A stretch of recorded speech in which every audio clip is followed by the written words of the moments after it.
Assalamualaikum warahmatullahi wabarakatuh. Perkenalkan, saya Natali Fariska dengan NIM 2285210007 dari kelas 4A jurusan Bimbingan Konseling Universitas Sultan Ageng Tirtayasa.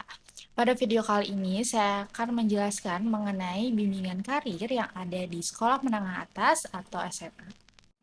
Baik, teman-teman di sini ada yang tahu nggak sih pengertian dari bimbingan karir sendiri itu apa? Seperti yang sering kita dengar bahwa bimbingan dan karir ini memiliki dua arti yang berbeda. Kita bahas satu-satu ya.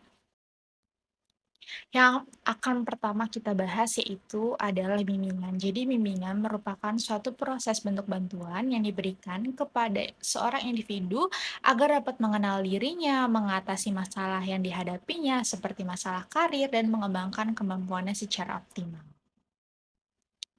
Nah, kemudian sedangkan karir sendiri merupakan suatu proses perkembangan konsep diri dan pemahaman tentang diri, bakat, kemampuan, kecakapan, atau keunggulan individu, serta penyesuaian diri dengan pekerjaan yang diambilnya. Jadi, setiap individu ini harus mampu melaksanakan pekerjaan dan memperoleh kepuasan pribadi dalam hal tersebut. Dengan kata lain, pekerjaan itu harus sesuai dengan nilai-nilai yang dipegangnya.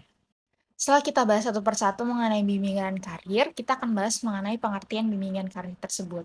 Jadi, bimbingan karir adalah layanan bantuan kepada siswa dengan tujuan untuk memperoleh penyesuaian diri, pemahaman mengenai dunia kerja, dan pada akhirnya mampu menentukan pilihan kerja dan menyusun perencanaan karir.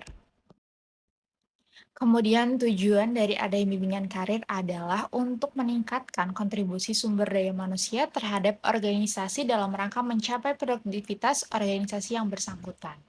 Nah, menurut Noto Atmojo 1998, bimbingan karir memiliki 4 tujuan utama, yaitu yang pertama ada tujuan masyarakat. Nah, di sini untuk bertanggung jawab secara sosial dalam hal kebutuhan dan tantangan-tantangan yang timbul dari masyarakat.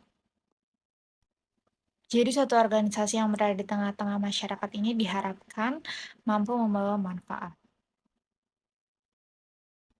Kemudian yang kedua ada tujuan organisasi yaitu untuk mengenal bahwa manajemen sumber daya manusia itu bisa eksis dan perlu memberikan kontribusi terhadap penggunaan organisasi secara keseluruhan.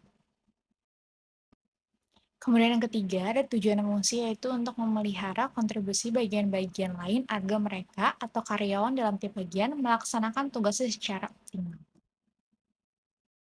Kemudian terakhir ada tujuan personel, yaitu adalah untuk membantu pegawai dalam mencapai tujuan-tujuan pribadinya dalam rangka pencapaian tujuan organisasinya. Kemudian, bimbingan karir sendiri juga memiliki banyak manfaat. Yang pertama, bimbingan karir dapat memberikan nilai-nilai pribadi dan sosial kepada individu. Kemudian, adanya kebutuhan individu untuk bekerja setelah menyelesaikan sekolah. Kemudian, yang ketiga, bimbingan karir dapat digunakan sebagai alat untuk mengetahui potensi dari diri individu yang bersangkutan, kemudian juga mengurangi kemungkinan ketidakcocokan pekerjaan, dan bimbingan karir menitik beratkan pada perencanaan kehidupan.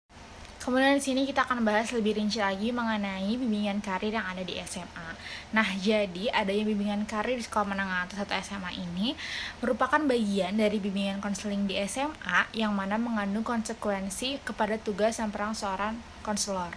Nah, saat memberi layanan bimbingan terhadap konselor atau muridnya, tugas dan peran konselor ini bukan sekedar membimbing murid dalam menentukan pilihan-pilihan akan karirnya, namun seorang konselor juga dituntut untuk membimbing muridnya supaya bisa paham akan dirinya sendiri dan lingkungannya dalam rangka perencanaan karir dan penetapan karir di masa kehidupan yang akan datang. Jadi masing-masing murid yang ada di sekolah menengah atas ini akan sampai pada tingkat kematangan karir yang berbeda dengan melalui rute yang berbeda pula.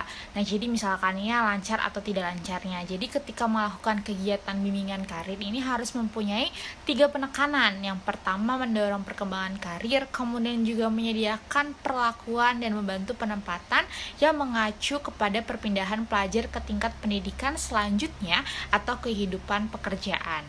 Nah, kegiatan atau aktivitas dari bimbingan karir di sekolah menengah atas harus dapat mengantar masing-masing murid untuk menanggulangi tugas perkembangan menuju perkembangan karir dan membimbing murid kepada kreasi dan prestasi dari seperangkat pilihan dan rencana yang akan ditetapkannya.